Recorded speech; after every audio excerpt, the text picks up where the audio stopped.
ada yang tak mungkin, mujizatnya disediakan bagiku.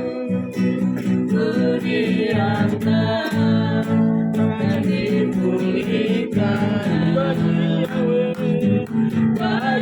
Yahweh. Tak ada yang mustahil bagi Yahweh. Tak ada yang tak mungkin, mujizatnya disediakan bagiku. Ku diangkat dan dipulihkannya. Ku diangkat dan dipulihkannya.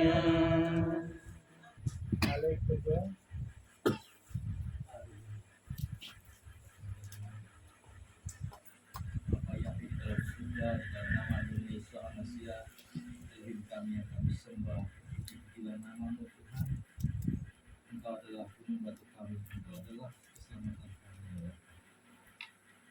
Bapa yang Engkau melihat setiap hati di tengah-tengah umat-Mu di hari kudus-Mu, hari Sabat. Biarlah Tuhan kami telah memuji, menyembah nama Engkau. Biarlah itu menjadi rupa yang harum di hadapan Engkau dan menyenangkan hati Engkau. Itu Bapa, di saat kami akan duduk manis di siang, mendengar firman-Nya, kebenaran yang Tuhan telah nyatakan dalam hidup kami. Engkau telah hadir di dunia ini 2000 tahun lalu, menyatakan keberadaanmu sebagai Tuhan Allah yang menciptakan. Terima kasih Bapa Yahweh, terani kami dengan kuasa firman, sehingga menjadi terang dalam hidup kami, menjadi berita bagi jalan kami. Terima kasih Bapa, menapi mempelai-Mu, Pak John Nenggolan, di dalam tangan-Mu, aku serahkan Pak John ke dalam tangan-Mu ya Bapa. Bila Engkau merapi dia, tuliskan tidak bibir mulutnya, sehingga apa menjadi perkataan dia adalah perkataan Engkau ya Bapa. Terima kasih Bapa, dan kami semua yang hadir di sini, beri kami hikmat-Mu, biarkan kami hati kami buka selebar-lebarnya, sehingga benih firman-Mu yang ditabur oleh Engkau sendiri menjadi benih yang subur, tumbuh kuat, dan kami menjadi pohon kehidupan yang berbuah lebat dan bermanfaat bagi sesama dan bagi Engkau dan kemuliaan nama Engkau ya Allah. Terima kasih Bapa, kami serahkan hari ini waktu dan saat ke dalam tangan Bapa Yahweh, tetapi Pak John dan kami semua yang ada di sini. Dalam nama Adonai Yesus, kami telah berdoa dan bersyukur sama-sama kita katakan amin. Amin. Salam alaikum. Amin. Salam semua hadirin. Salam Flores. Apa kabar? Haleluya. Pak Winarto, Bu Vera,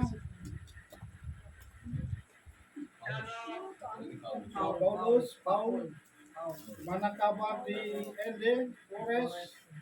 Jangan buka ya. Di Injil pasti memancar dari timur. Semakin sehat Pak Winarto. Sudah bisa main badminton. Oke, salam salam ya dari kami semua yang ada di sini. Kita bertemu lewat media udara ini. Hari ini kita masuk ke pengajaran yang selanjutnya, itu Kitisah, atau ketika engkau mengangkat, di kedudukannya sampai nanti kita selesai di hari Sukkot. Kita akan selesaikan dulu pengajaran Torah. Nanti kalau tahun depan kita perdalam lagi atau kita selang-selingi dengan khotbah, nanti kita minta petunjuk daripada Bapak ya. Salam John. Oke, kita baca firman Tuhan hari ini dari Keluaran 30 ayat 11 sampai pasal 34 ayat 35. Sekarang kita baca ayat 11 sampai dengan 16.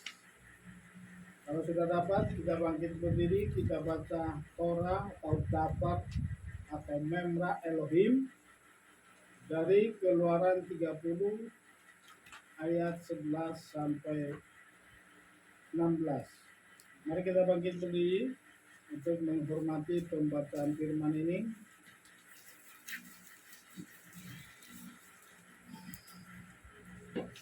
Mengenai persembahan khusus pada waktu pendaftaran orang Israel 2-3 ya. Yahweh berfirman kepada Musa, mengatakan mengangkat kepada Bani Israel ketika mereka dihitung, maka haruslah mereka masing-masing memberikan harga penebusan jiwanya kepada Yahweh saat mereka dihitung.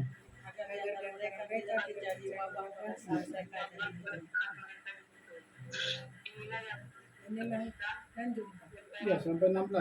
Inilah Inilah yang mereka berikan setiap orang yang terdaftar ketika mereka dikumpulkan setengah sikal menurut sikal kekudusan,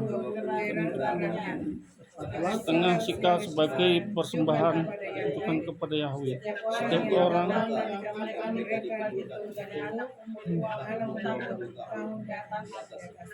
harus dia memberikan persembahan tunjukkan kepada Yahweh. Orang yang kaya dan orang yang miskin banyak boleh memberi kurang dari seperti orang untuk memberi persembahan tunjukkan kepada Yahweh, mengadakan pendamaian atas jiwa-jiwamu. Dan haruslah engkau membuang pendamaian itu bagi Israel, dan engkau harus berikan itu untuk dan haruslah ia menjadikan pengingat bagi Bani Israel di hadapan Yahweh untuk mengadakan pendamaian jiwa-jiwa. jiwa. Amin. Silakan duduk. Terima kasih buat Bapak Ibu semua. 3 sahabat ini kita berturut-turut mengenai persembahan. Sahabat yang lalu kita mengenai persembahan minyak. Sahabat sebelumnya kita juga belajar tentang teruma atau persembahan, itu emas, perak, dan tembaga. Sekarang kita belajar tentang kitisa atau disebut dengan istilah ketika engkau mengangkat. Jadi inilah pertama sekali bangsa Israel dihitung, dan waktu dihitung semua dari umur 20 tahun sampai ke atas, umur di bawah 20 gak dihitung, dan diperintahkan mempersembahkan setengah sikal kudus. Jadi sikal itu adalah timbangan, itu diperuntukkan untuk menimbang uang, sama dengan yang dilakukan Abraham waktu membeli 2 Mahpela. Saat ini juga kita akan belajar mengenai sikal untuk pembayaran atau disebut dengan sikal kudus untuk penebusan jiwa. Yang harus kita pelajari hari ini adalah kenapa setengah sikal bisa membayar atau menebus jiwa daripada seluruh orang Israel. Bahkan satu ditetapkan di sini apa? Sikal tidak boleh semua sama. Yang kaya, yang miskin harus memberikan sama. Yang kaya tidak boleh memberikan lebih, dan yang miskin tidak boleh memberikan kurang. Jadi ini kita pelajari hari ini bagaimana Tuhan sungguh mengasihi umatnya, terlebih saudara dan saya saat ini di akhir zaman ini. Kita ini adalah umat-umat yang sungguh dikasihi Tuhan. Amin.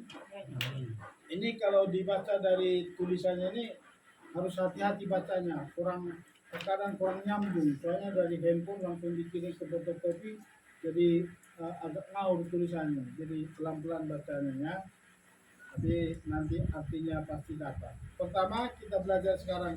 Kenapa bangsa Israel saat itu waktu mulai mereka di padang gurun, di Gunung Sinai menerima Torah harus dihitung. Dan ini waktu penghitungan ini adalah setelah peristiwa daripada penyembahan pembuatan patung lembu emas. Habis itu ada hukuman, bunuh-bunuh membunuh, dan sisanya semuanya dihitung. Dan disuruh diperintahkanlah membayar apa? setengah sikal. Setengah sikal itu sama dengan 20 gera. Itu hanya zaman dulu. Saya cari itu hanya khusus timbangan untuk uang di zaman itu. Jadi ini yang perlu kita renungkan hari ini. Nah, kenapa harus dihitung? Inilah salah satu tanda. Mungkin kita semuanya belajar waktu sekolah, kita sering didaftar, dicatat, mungkin ikut lomba 17-an. Ikut lomba 17-an itu sangat membahagiakan bagi anak-anak kelas yang terpilih dari antara kelas. Karena tidak semua yang terpilih. Mungkin contoh yang paling populer dulu pertandingan bola voli, bola kaki, dan peraturan baris berbaris. Kalau saya dulu zaman sekolah, saya selalu spesialis di perlombaan lomba itu peraturan baris berbaris. Makan belum zaman sekolah, enggak ada zaman sekolah makan, hanya nanti perasa ya. Makan kerupuk. Oh di Jawa ini di Sumatera enggak ada bu. Oh, nggak ada ya? Enggak ada. Di Sumatera enggak ada lomba makan kerupuk. Enggak tahu akhir-akhir ini enggak ada. Di sana habis upacara udah enggak ada perlombaan, langsung pulang masing-masing. Jadi itu spesialis. Jadi itu menjadi suatu kebanggaan. Artinya apa? Kita dipandang layak oleh guru-guru yang membimbing atau yang memimpin untuk suatu perlombaan antar sekolah, baik tingkat kecamatan maupun tingkat kabupaten. Bahkan terpilih menjadi apa? Atlet untuk daerah, bahkan terpilih untuk menjadi atlet untuk tingkat nasional. Ini satu dambaan. Maka saat ini kita bola kaki kita selalu dipilih dari semua daerah. Jadi itu suatu kebanggaan. Artinya apa? Mereka berharga di negara ini. Bahkan terpilih dari antara banyak pemain-pemain. Jadi bangsa Israel salah satu apa? Tuhan mencatat nama bangsa Israel. Kenapa bangsa Israel dicatat? Mulai dari umur 20 tahun sampai ke atas, bangsa Israel adalah bangsa yang sangat dikasihi. Bahkan ini bulan-bulan ini sudah mulai masuk daftar pemilu. Karena tahun depan kita sudah memasuki pemilu, sudah didaftar. Sangat menyakitkan kalau kita sebagai warga negara tidak dicatat dalam daftar pemilu. Sangat menyakitkan.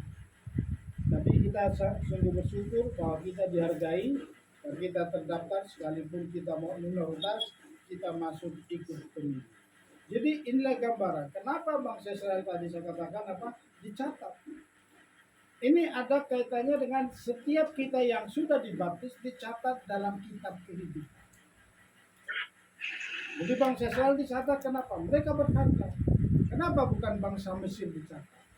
Kenapa bukan bangsa yang lain? Tapi bangsa Israel, khusus bangsa Israel.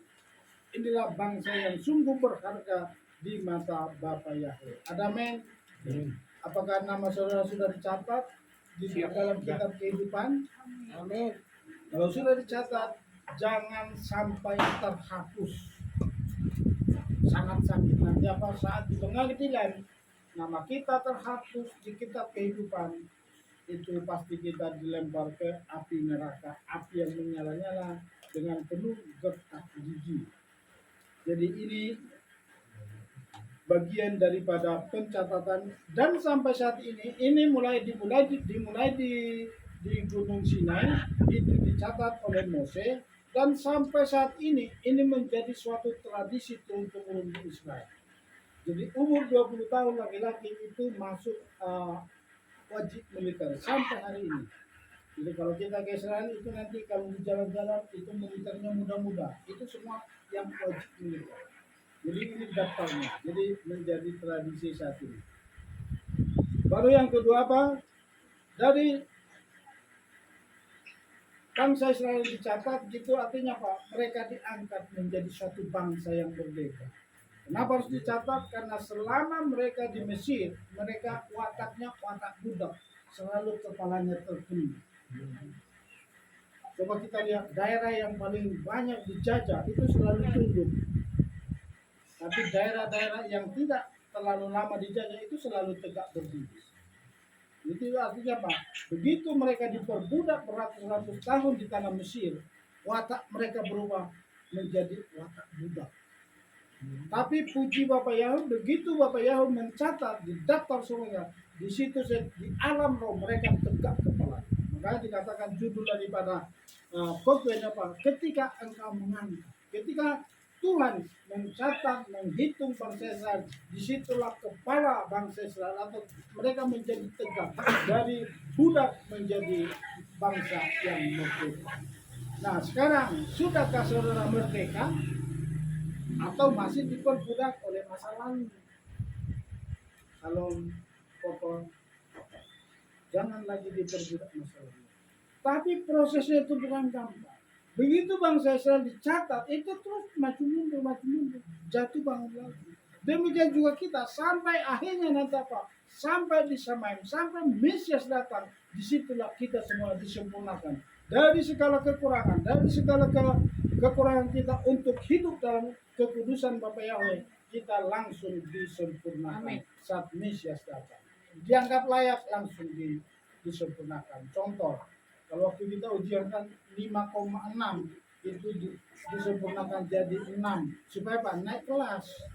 Jadi nanti demikian juga dalam kekurangan kita. Ada kekurangan kita sedikit, tapi kita terus berjaga-jaga mempersiapkan minyak, hidup dalam pengurapan, hidup dalam persekutuan, taat akan firman. Tuhan pasti menyempurnakan kita dari segala kekurangan kita di kemudian hari saat Mesias datang kali yang kedua. Amin. Amin. Kita sebagai rakyat bangsa Israel yang tadinya diperbudak langsung berubah pola pikirnya di alam roh. Bayangkan mereka tidak pernah terlatih untuk berperang waktu di Mesir, hanya sebagai budak. Tapi begitu mereka pindah, langsung dicatat, langsung mereka semua siap angkat pedang, siap berperang. Kita ini yang tidak bisa terlatih itu pasti biasanya mati konyol dalam peperangan. Tapi kalau orang-orang sudah berlatih, tapi lihat di sini bagaimana sikap hati bangsa Israel dari pikiran budak, dari watak budak langsung dicatat di alam roh, langsung berubah pola pikirnya. Itu menjadi tentara-tentara yang militan di padang Gilgal. Inilah yang dialami oleh Daud. Daud mengalami hal yang sama. Setiap Daud berperang, kepalanya terang. Bahkan di tengah-tengah musuh pun Tuhan selalu menjaga Daud. Daud itu luar biasa. Kenapa? Ada aura, ada hadirat Tuhan menjaga umat-umat pilihan di saat kapanpun kita berada. Di tengah-tengah musuh pun kita menjadi bangkit, menjadi umat yang pemenang dan dahsyat luar biasa. Ada yang coba baca dulu Mazmur 3 ayat 4.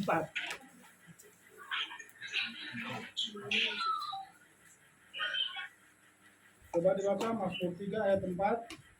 Engkau mengangkat ke 3 yang 4. Namun engkau ya Yahweh adalah perisai di sekelilingku, kemuliaanku, dan yang mengangkat kepalaku. dia apa? Tuhan yang mengangkat.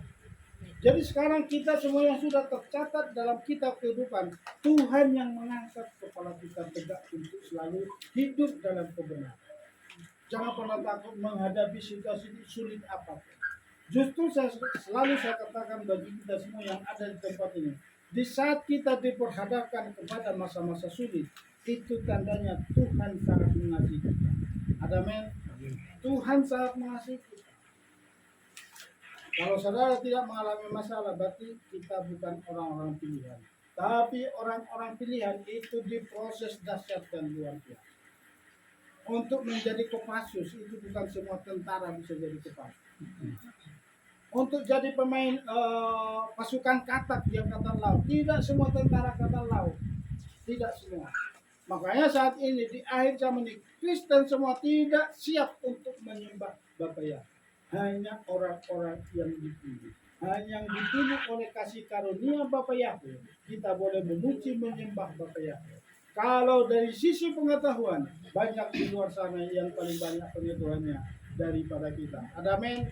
Jadi inilah Tuhan. Perhatikan Tuhan di sini. Bangsa yang sangat dikasihi oleh karena janji kepada Abraham, Ishak dan Israel. Dari bangsa budak, tadinya diperbudak, langsung diubah pola pikirnya. Langsung diubah sudut pandangnya. Langsung diubah karakternya.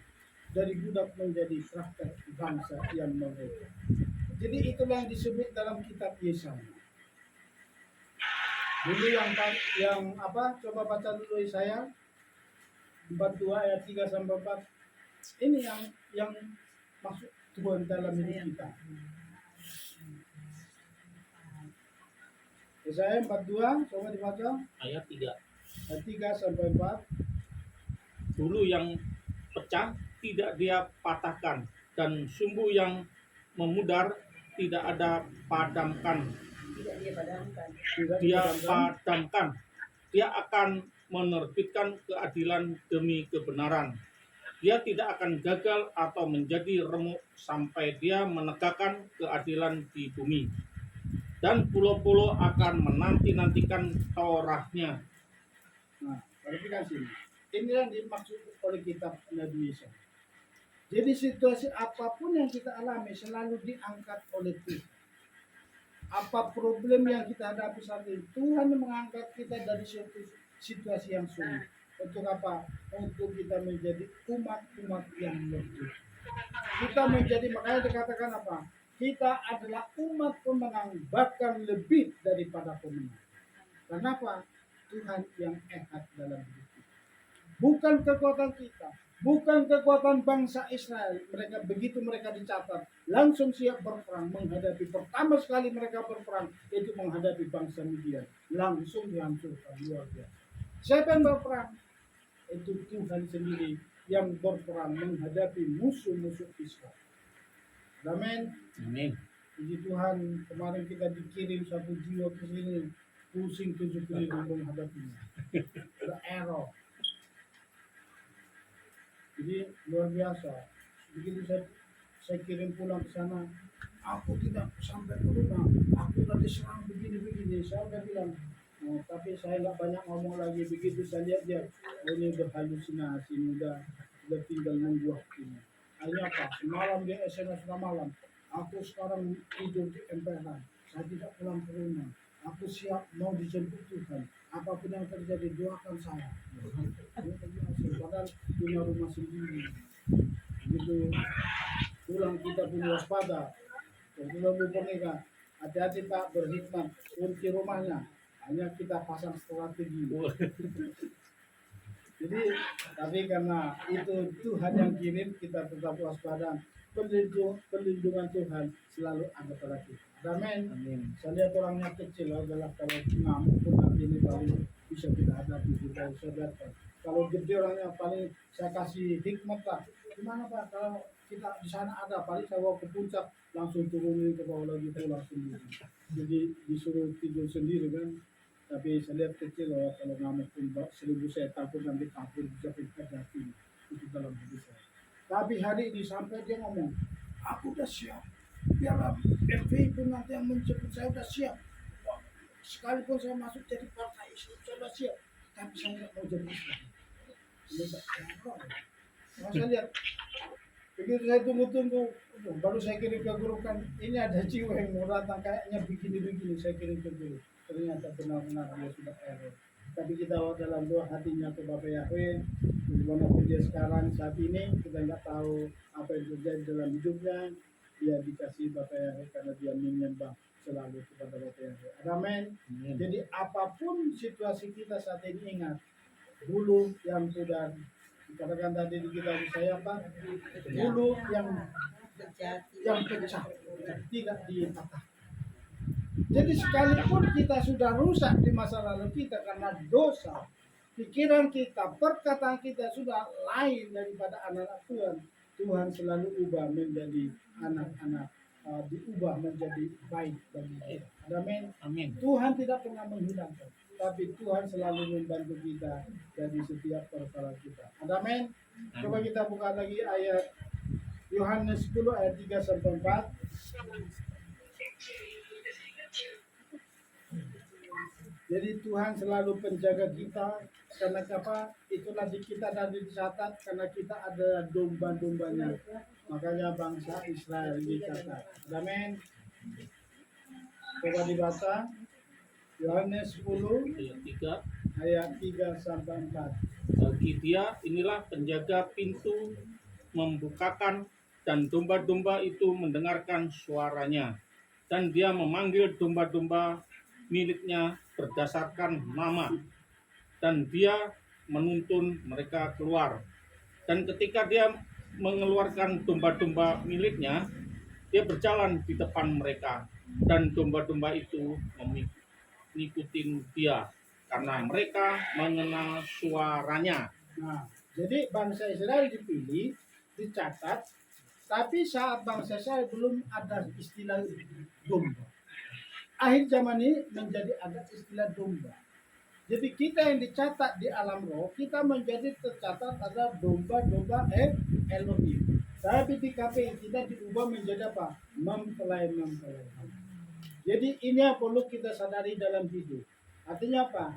Kalau kita sudah dicatat menjadi domba-domba Elohim, pintu yang tertutup itu gembala kita yang membuka. Jangan pernah patah semangat. Ada men? Amin. Siap. Kalau ada pintu yang tertutup di setiap langkah hidupmu, Yeshua HaMashiach domba, Yeshua HaMashiach adalah gembala kita. Dialah yang membuka pintu bagi kita. Amin. Amin. Jangan pernah takut. Dan saat kita terdaftar, saat kita sudah menerima Yeshua HaMashiach, kita diberikan kuasa di dalam namanya, sehingga kita punya otoritas melakukan apapun. Dalam menghadapi persoalan, kita diberikan otoritas. Amin. Itu dicatat dalam Yohanes 1 ayat 12. Setiap orang yang percaya kepada Yeshua HaMashiach diberinya kuasa. Untuk apa? Untuk mengalahkan musuh. Bahkan dikatakan di sini, yaitu kepada mereka yang percaya dalam namanya. Setiap orang yang percaya dalam nama Yeshua HaMashiach, kita diberi kuasa untuk mengalahkan musuh-musuh kita. Siapa musuh kita? Yaitu penguasa-penguasa di udara dan penghulu-penghulu di udara. Amin. Saudara tidak perlu takut. Seperti yang saya katakan tadi apa, jiwa yang datang sini dia bilang apa? Aku nggak pernah bisa tidur, tapi di rumah ini aku tidur nyenyak. Kenapa? Selalu halusinasi, selalu dibayangi musuh, selalu terbayang-bayang. Ada yang santet saya, ada yang ngedor-ngedor rumah saya, ada yang gangguin saya, ada yang melemparin ini ke saya. Itu selalu ada di belakang. Makanya sekarang milikilah pikiran HaMashiach. Amin. Itu yang bagian pertama. Bagian kedua, kita masuk sekarang apa? Sikal kudus. Kenapa disebut kudus? Karena sikal semua harus timbangan seturut dengan Torah. Jadi segala sesuatu harus kudus. Coba kita lihat dulu Roma 7.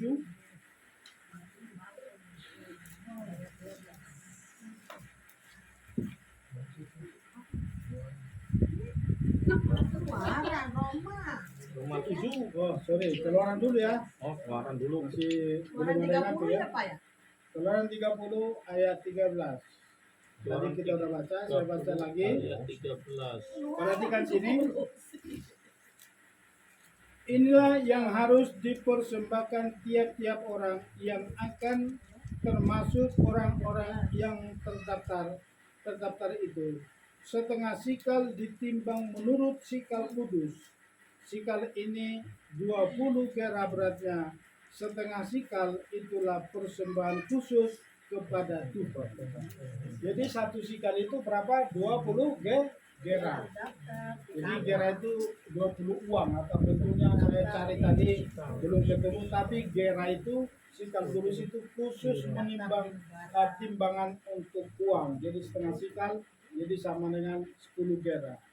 Ini diperintahkan semua bagi bangsa Israel. Bahkan dikatakan ayat 14, setiap orang akan termasuk orang-orang yang terdaftar itu yang berumur 20 tahun ke atas haruslah mempersembahkan persembahan khusus itu kepada Tuhan. Jadi mengapa di sini dikatakan apa? Sikal kudus itu adalah untuk menimbang mata uang. Kenapa harus memberikan uang? Setengah sikal. Ini yang baru kita pelajari. Jadi sikal kudus itu harus sesuai dengan Torah. Makanya Paulus mengatakan di Roma 7 itu selalu semuanya harus kudus. Torah itu kudus. Timbangannya pun harus kudus. timbangan sekarang kalau saudara menimbang di pasar itu timbangannya nggak kudus, pasti itu ada dipermainkan di situ, itu tidak termasuk kudus. Kalau kita beli sekilo itu nanti pulang ke rumah kita timbang itu pasti 8,5 ons atau 9 ons, itu pasti berkurang. Nah makanya kalau timbangan yang sudah berdasarkan Taurat makanya harus kudus, itu harus sesuai. Karena apa? Itu setengah sikal itu diukur untuk membeli atau membayar uang tebusan. Jadi makanya ini dikata ini yang harus kita pelajari. Kenapa harus setengah sikal? Kenapa tidak satu sikal? Orang kaya dan orang miskin harus sama. Nah kita lihat ke bawah. Mengapa harus mempersembahkan setengah sikal? Ini yang perlu kita renungkan. Amin. Ini adalah gambaran dari arti kerohanian. Jadi bahwa seseorang tidak bisa utuh. Jadi kenapa harus setengah sikal? Jadi orang kaya dan orang miskin sama. Artinya apa? Saya tidak bisa utuh dalam melayani Tuhan. Harus ada penopang. Itulah makanya apa? Suami butuh istri, istri butuh suami. Kita butuh teman semuanya di sini. Makanya Tuhan selalu mengutus apa? Berdua-duaan, tidak boleh sendiri. Kenapa? Saat satu lemah, yang satu pasti kuat. Ya. Atau yang satu menguatkan, menunjukkan. Satu melayani, satu bisa berdua. Jadi saling mengisi, saling menopang. Ini gambaran kenapa dipersembahkan setengah sikal. Supaya apa? Harus ada teman. Supaya menjadi utuh. Maka dikatakan apa? Apabila dua orang sepakat itu menyatakan suatu harga.